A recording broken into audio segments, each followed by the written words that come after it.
আসসালামু আলাইকুম ওয়া রাহমাতুল্লাহি ওয়া বারাকাতুহু।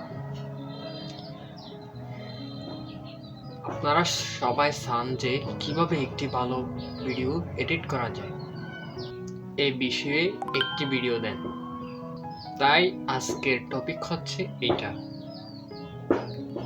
আমি যে এখন ভিডিওটা করতেছি এটা হচ্ছে একটি Android mobile phone Tecno Spark 5 pro দিয়ে ভিডিও করা। ভিডিওর কোয়ালিটি কেমন হয়েছে আপনারা নিশ্চয়ই দেখতে পাচ্ছেন। একজন ভালো এডিটর হওয়ার জন্য প্রিমিয়ার প্রো বা ডাভিনসি রিসলভের মতো বড় বড় সফটওয়্যারের প্রয়োজন নেই। প্রয়োজন হচ্ছে স্কিল অ্যান্ড প্রসেস। এডিটিং এর জন্য এটা এতটা ম্যাটার করে না যদি আপনার এডিটিং টুল অ্যান্ড প্রসেস সম্পর্কে ভালোভাবে ধারণা থাকে।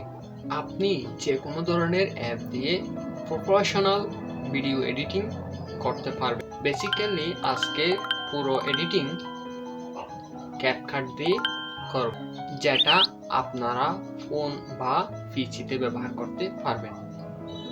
এই ভিডিওতে আমি আমার পুরো এডিটিং সম্পর্কে শেখাবো অ্যান্ড কিছু রুল শেখাবো যেগুলো আমি এডিটিং এর কাজে ফলো করি, যাতে ভালো একটি পারফরমেন্স করতে পারি। লেটস গো, ভিডিও শুরু করি।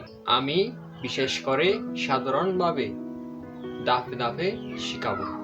এই ভিডিওতে ব্যবহার করা সকল এলিমেন্টস আমি গুগল ড্রাইভে আপলোড করে ডেসক্রিপশন বক্সে গুগল ড্রাইভের লিঙ্কটি দিয়ে দেব। কষ্ট করে ওখান থেকে ডাউনলোড করে নেবেন।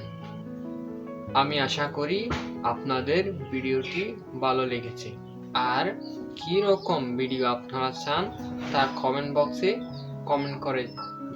আপনি যদি আমার চ্যানেলের নতুন হয়ে থাকেন সাবস্ক্রাইব করে পাশে থাকবেন, যাতে করে পরবর্তী ভিডিওটি আপনি সাথে সাথে পান।